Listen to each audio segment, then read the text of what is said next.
बात को जो मेरे हाथ में है क्यों नहीं ऐसा करने के लिए मुझे जीवन मिला, लेकिन ये ऐसा नहीं है, ये थोड़े दिन के सुख है।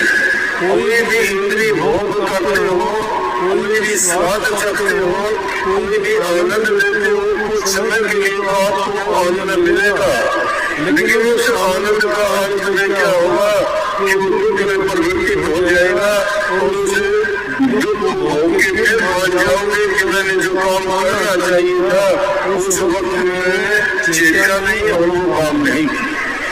ये महापुरुष में प्रभु के संदेश को लेके इस दुनिया में आते हैं और इसीलिए भोले जीवों को, भटके हुए जीवों को जो रास्ता भूल जाते हैं वो रास्ता दिखाते हैं, सत्य से अवगत करवाते हैं।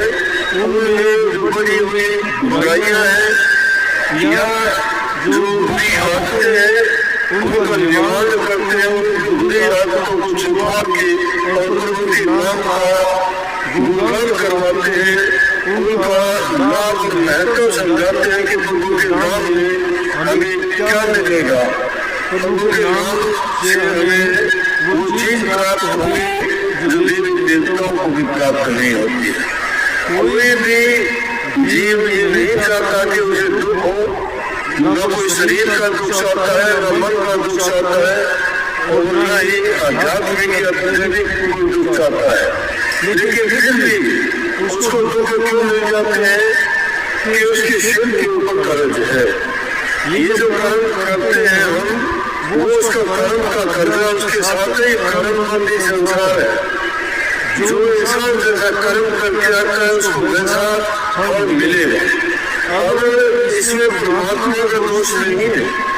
हम कभी कभी ज्यादा दुखी होते हैं, कई ऐसी घटनाओं को देखते हैं कि उनको देख के कह उठते हैं कि भाई परमात्मा ने अच्छा नहीं किया, लेकिन ये भी कहते हैं कि परमात्मा के आगे किसी का जोर नहीं चलता। परमात्मा न किसी का भला करता है, न किसी को अच्छा करने के लिए कहता है। परमात्मा तो स्वयं में एक दृष्टा है, जो जैसा कर्म करता है उसका कर्म भुगतवा देता है। अच्छा करने वाले को अच्छा, बुरा करने वाले को बुरा परिणाम मिलता है। तो इसलिए उन बुराइयों से हमें निकलना चाहिए। इस संसार में जो हमें ये पदार्थ भावनी चीजें दिखाई देती है ना, ये इतनी अच्छी नहीं है। ये हमें जरूर आकर्षित करती है, लेकिन उनके पीछे भागने से जितना भागते जाते हैं उनको प्राप्त कर भी लेते हैं तो भी उनसे हमें शांति नहीं मिलती है। जिस प्रकार से समुद्र का एक फूल होता है, पेड़ पे लगता है, देखने में बड़ा सुंदर दिखाई देता है। पक्षी उसको सोचते हैं कि इतना सुंदर फूल है तो इसके अंदर बड़ा रस होगा, आनंद होगा, क्यों नहीं इसको चखा जाए।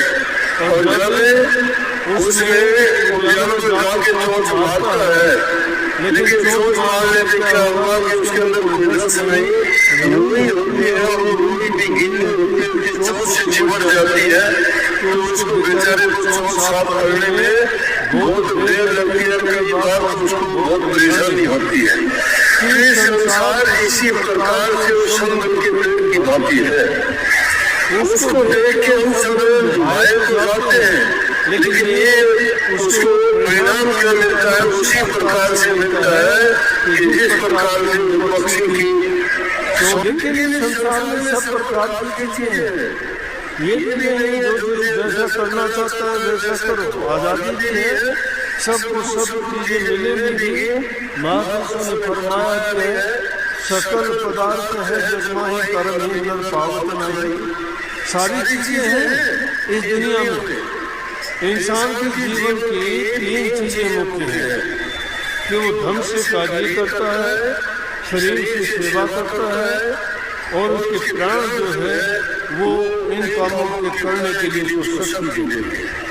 अब जवानी होती है और नशे विषयों में बर्बाद कर देते हैं। और नशा तो क्या चीज है, पीना बुरा शराब का रस हो लीजिए सब कोई, दाना से नादा करा दिया सब कोई। सारा का सारा धन का विनाश इन चीजों के जरिए खराब कर देते हैं।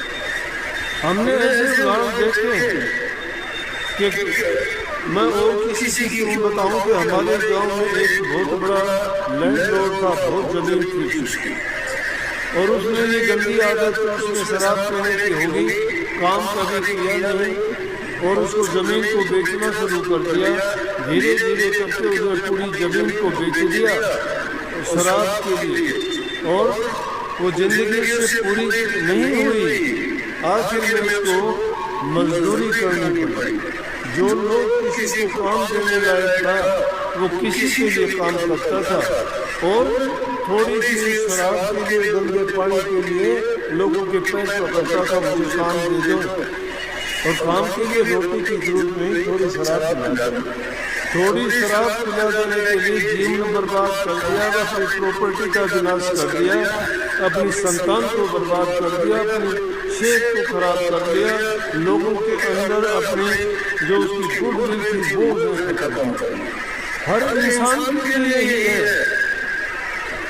तुम्हारा शरीर की बर्बादी उससे होती है, धन की बर्बादी उससे होती है, तुम्हारा परिवार की बर्बादी उससे होती है।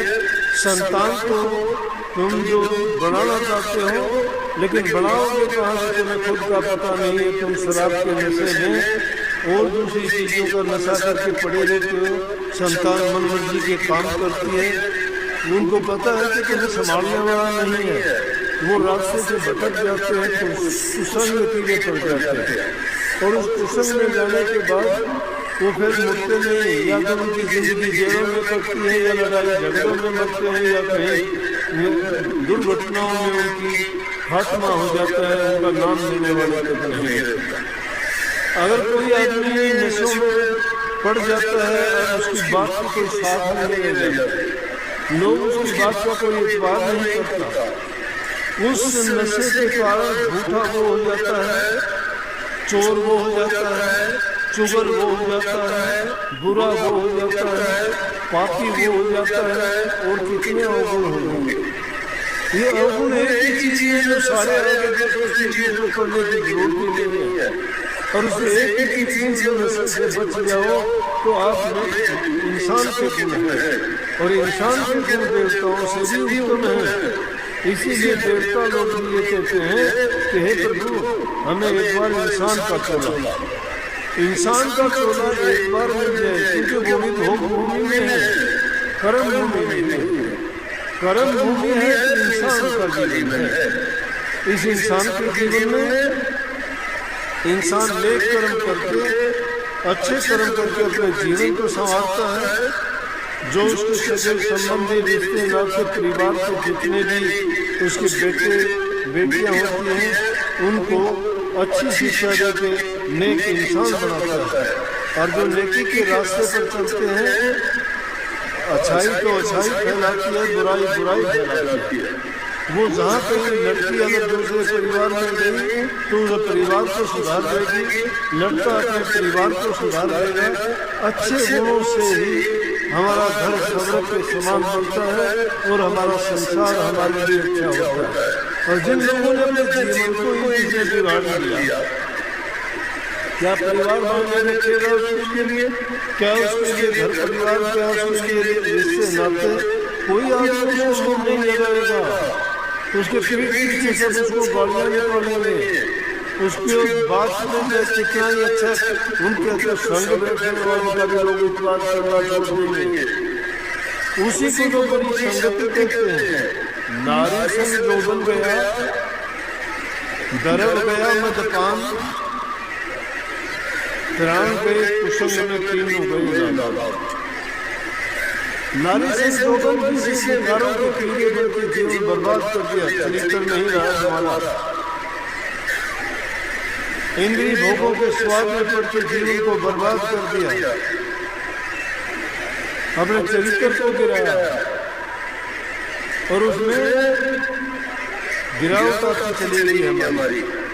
जो इंसान ऐसे मानसिक रूप से गिर जाता है वो कोई भी संकल्प पूरा नहीं कर सकता, कोई भी उद्देश्य में खरा नहीं करता, कोई भी काम करना चाहता है उसमें सफलता उसको नहीं मिलती। इसलिए कहिए अगर घर परिवार में रहता है, ठीक ढंग से रहता है, हर चीज को जरूरत के मुताबिक उसको बर्ताव करता है, व्यवहार करता है, वो इंसान कभी नहीं गिरता। चरित्र इंसान का नहीं गिरता, चरित्र ऊंचा होना चाहिए। जिसका चरित्र है उसको धन की जरूरत नहीं, उसको और दूसरी चीजों की जरूरत नहीं। जिसका चरित्र है उसके पास सब कुछ है, जिसका चरित्र नहीं वो आदमी हर प्रकार से उसकी निंदा होगी, कहीं भी जाओ उसको मान सम्मान नहीं मिलेगा। दूसरी चीज कही गर्भ गया में पान धन को बर्बाद कर दिया नशों में क्या रहा, और प्राण गए संग में दुष्टों के संग बैठते हैं, उल्टी सीधी बातें सीखी। संग इंसान का अगर बुरा हो जाता है उसको कोई बुरा काम करने की जरूरत नहीं। संग इंसान को कुसंग बिगाड़ देता है, संग अच्छा संग उसको सुधार देता है। अच्छा संग तो महापुरुषों का संग सत्संग होता है, कुसंग दुष्टों का संग होता है। वो जुआ खेलना सिखाएंगे, ताश खेलना सिखाएंगे, चौपड़ खेलना सिखाएंगे, और उन खेलों में जो पड़ जाता है वो टाइम नहीं देखता, टाइम की कदर नहीं करता, समय पर कोई काम नहीं करता। काम जब होता है तो कहता एक बाजी और लगा देता, बाजी बीच में छोड़ के नहीं जाता। जुआ खेलना शुरू कर देता है तो जुए में हार होती रहती है, सोचता है अगली बार मैं जीत जाऊंगा।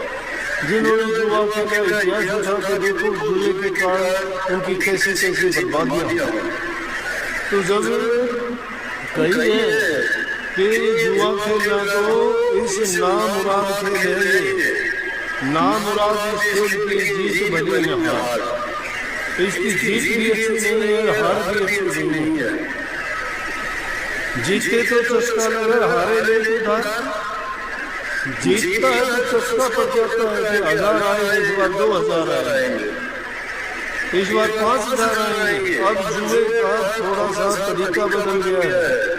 अब ये बच्चे वो जुआ फोन में खेलते हैं और वो फोन में खेल के सब कुछ अपना बेच देते हैं, सब कुछ पता ही नहीं लगता कैसे चला गया। अरे पहले तो कभी सोचते थे महाभारत का ये जुआ, हम तो कहते थे कि पांडवों ने गलती की थी कि उन्होंने जुआ खेला और उसमें भी कितनी गलती करते थे। चलो सब कुछ दे दिया था, अपनी पत्नी को ही पाप लगा दिया। क्यों लगा दिया? जुआ है कि इसमें जीतता है तो आदमी को चस्का पड़ जाता है कि मैं और जीतूंगा, और हार जाता है तो उधार रहता है कि एक बार दे दे मेरे पिछले भी आ जाएंगे, आगे मेरे बच जाएंगे, लेकिन बचता कुछ नहीं है। इसलिए तीनों चीजें बर्बाद इस चीज से होती है। अगर महापुरुषों के संग में जाओगे वो कहेंगे कि जो मालिक ने आपको दिया उसमें सब्र करो, संतोष करो, समय पर अपना काम करो, अच्छा सबके साथ व्यवहार बर्ताव करो। समय पर जब इंसान काम करता है मालिक उसकी सुनता है। हम किसान आदमी हैं, आज से 50-60 साल पहले आपको बात नहीं रही, खेती करने वालों के लिए ट्रैक्टर आगे चाबी लगाते हैं, चल पड़ते हैं, बैलों से ऊँटों से हल जोतते थे। किसान आदमी सुबह उठते थे चारपाई से, क्यों? उनका पैसा यही था, धरती माता जो हमें देती थी उसको खा के हमारा जीवन चलता था, आज भी चलता है। लेकिन आज थोड़ा तरीका बदल गया। वो लोगों की भावनाएं थी ऐसी, आस्था थी ऐसी कि धरती हमारी माता है, माता हमारा पालन पोषण करती है। और मैं तो ये कहता हूँ कि जिस चीज से भी तुम्हारा काम निकलता है उस चीज की हर चीज की पूजा करने के लिए पूजा है क्या? क्यों कहते कर्म ही पूजा है। जो तुम कर्म करते हो वो एक पूजा मान के करते जाओ, तुम्हारे काम में कभी नहीं आएगी, तुम्हें मुनाफा ही मुनाफा देगा। अगर कर्म से तुम अकर्म हो गए, वो कर्म को ही छोड़ दिया, वो कर्म ही नहीं करते, तो क्या होगा? आप लोग भी यही शिकायत करते हो कि मेरा भजन नहीं बनता, मेरा सुमन नहीं होता, मेरा ध्यान नहीं लगता। क्यों नहीं लगता? कोई और कोई तो लगाएगा नहीं आपका ध्यान, आपको के लिए कोई दूसरा सुमन नहीं करेगा, आपके लिए कोई दूसरा अभ्यास नहीं करेगा।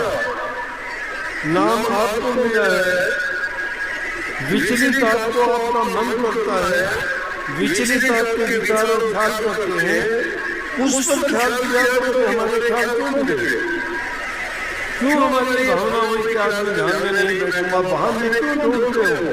आज सिर में दर्द है, आज समय नहीं मिला, आज लेट हो गया, आज बच्चों ने नहीं बैठने दिया, आज ये काम हो गया, वो काम हो गया। अरे प्रभु के नाम से बढ़ के कोई काम नहीं किया। जो उसके नाम में सच्चा होकर लगता है, उसके सारे काम वो संवारता है। किसके नहीं संवारे? बोलो, किसके नहीं संवारे? किसी के लिए मोची बन के आ गया, किसी के लिए वो माड़ी बन के आ गया, किसी के लिए नाई बन के आ गया, किसी के लिए किसान बन के आ गया। उनके लिए उनके काम किए, वो साक्षात उन लोगों के काम करता है जिनका विश्वास दृढ़ है। हमारे सामने होते हुए हम उसको देख नहीं पाते हैं, उसका रूप कोई अरूप नहीं है, लेकिन तुम्हारे काम कर जाता है वो। हमारे किसी के लिए मोची बन के आ गया, किसी के लिए वो माड़ी बन के आ गया, किसी के लिए नाई बन के आ गया, किसी के लिए किसान बन के आ गया। उनके लिए उनके काम किए, वो साक्षात उन लोगों के काम करता है जिनका विश्वास दृढ़ है। हमारे सामने होते हुए हम उसको देख नहीं पाते हैं, उसका रूप कोई अरूप नहीं है, लेकिन तुम्हारे काम कर जाता है वो। याद करते हो, तड़पते हो, आता है। कई बार आके कह देते हो कितनी ऐसी घटना है, और वो घटनाएं सच्ची हैं, लेकिन एक बार के लिए, थोड़े समय के लिए तो याद रखते हो, फिर भूल जाते हो। काम निकल जाता है, भूल जाते हो। किस प्रकार से भूल जाते हो? एक आदमी पेड़ पे चढ़ गया, पेड़ पे चढ़ गया तो चढ़ तो गया, लेकिन उतना नहीं जा रहा। उसने सोचा गिरूंगा, उतरना मुश्किल हो गया। कहने लगे, हे परमात्मा, 5.25 रुपये का प्रसाद चढ़ाऊंगा, मुझे धीरे धीरे उतार दे। अब धीरे धीरे क्या, थोड़ा नीचे आया, कहने लगा 5.25 का परमात्मा को क्या करना है, 1.25 रुपये का बीच में आ गया, और थोड़ा नीचे आया। मैंने परमात्मा ने थोड़ा खाना है, तो मैंने बांटना है, और किसी को खाना है, बेकार जाएगा। बोला वो तो 1.25 आना बहुत है, 5 पैसे को 1.25 आना कैसे दे। तो नीचे आते आते खत्म हो, नीचे आते आते खत्म। एक नया जैसा नहीं किया। परमात्मा को भी हमें धोखा देने से नहीं चूकते। पहली चीज तो सोचते हैं कि वो हमारी तरह इंसान होगा, उसको रिश्वत दे दे, रिश्वत से काम करेगा। वो रिश्वत से नहीं, वो हमारे सांसों में बसता है, हमारे विश्वास में रहता है, हमारी सब यकीन में है।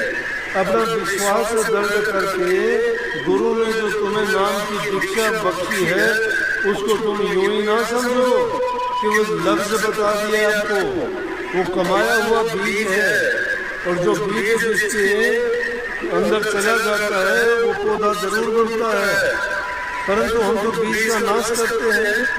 अगर उस बीज को खुराक ना मिले तो क्या होगा, खत्म हो जाएगा। इसी प्रकार से हम शायद करते हैं। इसलिए पहली चीज है कि हमारा भजन ना पढ़ना, हमारा सुमन ना करना, नाम में हमारी रुचि ना होने का कारण है। या तो हमारा अन्न खराब है, खाना जो हमने खाया है वो अन्न शुद्ध नहीं है। शुद्ध अन्न जो इंसान नहीं खाता उसका शुद्ध मन नहीं होगा। शुद्ध मन जिसका नहीं होगा उसमें शुद्ध विचार नहीं होंगे। शुद्ध विचार नहीं होंगे तो उसका शुद्ध उससे ख्याल पैदा नहीं होगा। अन्नमय कोश से मनमय कोश बनता है, मनमय कोश से ज्ञानमय कोश बनता है, ज्ञानमय से विज्ञानमय और विज्ञानमय से आनंदमय कोश बनता है। ये 5 कोश है इंसान के अंदर। लेकिन सबसे मूल जो है वो इंसान का भोजन है। बीमार होते हो, तकलीफ होती है, आप शिकायत करते हो, कोई ब्लड प्रेशर की कहता है, कोई शुगर की कहता है, कोई दर्द की कहता है, कोई अनेक प्रकार की बीमारियों के नाम लेते हो, कोई गठिया का, कोई गर्दन का, कोई स्पॉन्डिलाइटिस का, कोई पता नहीं कितने कितने रोगों की। लेकिन उनका होने का कारण क्या है? उनका होने का कारण है कि जीव के स्वाद के बस हम ऐसी चीजें खाते हैं, ये देखते ही नहीं हमारे लिए क्या नुकसान करती है। जितने भी पैकेट बंद, जितने भी डब्बे बंद, जितने भी बाजार की बड़ी चीजें हैं, उनमें कितनी क्या क्या केमिकल मिलाए जाते हैं। अगर तुम उनको तुम्हारी आंखों के सामने दिखा दिया जाए तो मैं कहता हूँ कभी टच भी नहीं करोगे। शुद्ध भोजन अपना, सात्विक भोजन में ही शुद्ध विचार होंगे। घर में बड़ी सब्जी अपने खेत में उगाते हो, कितनी अच्छी सब्जी है। अनाज तुम्हारे घरों में अपनी जमीन का होता है। शुद्ध अन्न जो खाओगे शुद्ध मन होगा उससे। गाय भैंस घरों में रखती है, लस्सी दूध तुम्हारे घर का होता है। बाजार का खरीदियों को दूध लेके आते हो, क्या पता कब का दूध है, कैसे कैसे प्रोसेस करके उसको प्रिजर्व किया गया है, उसमें क्या क्या चीजें मिलाई गई है। वो चीज लेते ही तुम्हारे मन के अंदर, तुम्हारे ब्लड के अंदर जाते ही तुम्हारे ख्याल विचार सब उटपटांग करने लग जाते हैं। से पहले चीज है कि अपना खान पान शुद्ध होना चाहिए। दूसरी चीज है कि तुम्हारा संग अच्छा होना चाहिए। अगर तुम्हारा संग किसी नालायक इंसान के साथ में है तो सब कुछ बिगाड़ के रख देगा। जितनी तुम अच्छा करना चाहोगे उतनी तुम्हें, क्योंकि बुराई तो अच्छाई से बहुत ज्यादा तेजी चलती है, अपना असर भी बहुत ज्यादा डालती है। देखो अच्छाई के लिए सत्संग होते हैं, कथा वार्ताएं होती हैं, मंदिर मस्जिद गुरुद्वारे बने हुए हैं, कितना उनका प्रचार किया जाता है, फिर भी अच्छाई नहीं अपनाते। लेकिन बुराई किसी को नहीं सिखाई जाती, ना उनका कोई मदरसा है, ना स्कूल है, ना कोई उनका कोई ट्यूशन हाउस है, लेकिन फिर भी वो बुराइयां जानते ही सीख जाते हो। निंदा करनी, चुगली करनी, लड़ाई झगड़े करने, नशे दूसरी जितने भी सारी चीजें हैं बिना सिखाए सीखते हो, बिना पढ़ाए पड़ जाते हो और छुड़ाने से भी नहीं छोड़ते। कितनी कोशिश उनके लिए की जाती है कि छोड़ो। तो जब तक ये चीजें व्याप्त हैं, जब तक हम उन चीजों को अपनाते हैं, जब तक उनका सेवन करते हैं, तो हमारे विचार इतने शुद्ध नहीं होंगे। जब तक हमारे विचार शुद्ध नहीं होंगे, अब बात बात पे क्रोध क्यों आता है? छोटे छोटे बच्चों को देखते हैं, हम अपने बच्चों को ये लेकर हमारे देश की जो ऐसी सभ्यता थी, ये बात शायद अच्छी ना लगे आपको, बुरी लगे। कोई बच्चा गलती करता था ना, गलती अगर करता था और उसके लिए उसको पीटते, ये नहीं गुस्सा करते थे। बच्चा गलती करता था उसको पीट के, आप बच्चे को बोल नहीं सकते, आप बच्चे को ये नहीं कर सकते आप ये ना करो। बच्चा ये कहेगा मैं करूँगा। मैं बार बार ये बात दोहराता हूँ आपको कि बच्चों की इच्छाओं को पूरा ना करो, बच्चे की जरूरत को पूरा करो। जरूरत उसकी क्या है? पढ़ने वाले बच्चों के लिए किताब है, कलम है, दवाब है, पेन है, स्याही है, कपड़े हैं, खान है, खान भी सही तरीके का ढंग का। अगर तुम अपने बच्चों को इस प्रकार से अच्छी आदत में डाल दोगे, तुम्हारा बच्चा आगे जाके एक नेक इंसान बनेगा। लेकिन बच्चों की इच्छा पूरी अगर कर दी तो बच्चा अपनी जिंदगी में आगे नहीं बढ़ पाएगा, क्योंकि इच्छा का व्यक्ति में इच्छा तो समुद्र की धार की तरह से है, आती है जाती है, गिनती करो गिनती नहीं हो सकती उनकी इच्छाएं भी हमारे मन में जिसमें जोर मारती है नहीं रुकती। पर हम क्या रोकेंगे? हम खुद नहीं रुके हुए हैं, हम खुद नहीं डटे हुए हैं, हमारे खुद के विचार शुद्ध नहीं है, दूसरों को हम कैसे कह सकते हैं, अपनी संतान को कैसे रोक सकते हैं। कभी उनके पास बैठे उनका हालचाल पूछते हो? नहीं पूछते। उनको बच्चा पहले क्लास में पढ़ता है, कहते ये बदमाश क्या बहुत करता है, अरे अभी से वो स्कूल में कैसा हो गया, कहता है 2 साल का नहीं हुआ, अभी से कैसे 10 महीने की कोशिश कर दिया तुमने। उसको तो संस्कार और ख्याल करने का टाइम है, उसको अच्छे से भूख नहीं देते। अगर उसको शुद्ध और अच्छे विचार दिए जाए, जैसा बनाना चाहते हो वैसा बन जाएगा। नहीं देखते, मालिक छोटे छोटे पौधे लगाता है, किसी चीज का कलर दूसरे की पार्टी उसको लगा के पता नहीं क्या बना देता है। एक पौधे में 4, 5, 10, 20 प्रकार के अलग अलग फल लगा देता है। वो भी जानता है इस बात को, हम दूसरी चीजों के नस्ल को सुधारने का प्रयास करते हैं और हमारी खुद की नस्ल बिगड़ी जाती है। अपनी संतान को सुधारने का कभी प्रयास नहीं करते, अपने खुद का ख्याल रखना ज्यादा करते हो, लेकिन तन को संभालने का कुछ नहीं है। ये मिट्टी है, ये तन तो मिट्टी है, मिट्टी में मिल जाएगी एक दिन। मिट्टी कैसे माँ से टूटा रोना हुआ, एक दिन ऐसा आएगा मेरा मम्मी को ये मिट्टी में मिल जाना है। क्या कुछ चीज का अभिमान वो समय दूर नहीं है, कुछ दिन के लिए ये काया तुम्हारे पाँव में आई है, ये तुम्हारा हंस बोलने वाला मेहमान है। ये 4 दिन का जिंदगी के आदमी मानन में खुशनुमा बैठा किसी डाल पर काया भूल गया। ये बख्शी की बात है कि किसी डाल पर बैठता है कुछ समय के लिए चला जाता है। कितने आए कितने गए, कितने को याद करते हैं, लेकिन जो अपने जीवन में प्रभु की भक्ति की, नेक काम किए, दूसरे लोगों के हित के काम किए, वो खुद अपने जीवन समाज दूसरे लोगों के लिए भी आगे तक के रास्ते खोल के दे। जिनको आज नहीं याद करते हैं उनको, जिन्होंने नेक काम याद किए जाते हैं, ये शरीर से कोई मतलब नहीं होता। तो शरीर को तो बड़ा सजाते हो, मन को भी सजाया करो। मन के अंदर विकार बने हैं, बात को शरीर के सजाने से कुछ नहीं मिलेगा। अंतर में जो कपट भरा हुआ उस कपट को निकालिए। मन को शुद्ध और पवित्र बनाने के लिए प्रभु का नाम है। तन की पवित्रता सेवा करने से होगी। सेवा माँ बाप की करो, बुजुर्ग की करो, दुखी और असहाय की मत करो। तन की सेवा करो, मन की सेवा करो, धन की सेवा करो। तुम्हारे पास हो सकता है धन नहीं होगा, तुम्हारे पास हो सकता है तुम्हारा मन विकार कर दे, लेकिन तुम्हारे पास तन है। शरीर से माँ बाप के बुजुर्ग की जो सेवा करता है, सेवा के एवज में जो माँ बाप हमें आशीर्वाद देते हैं, वो आशीर्वाद फलीभूत होता है।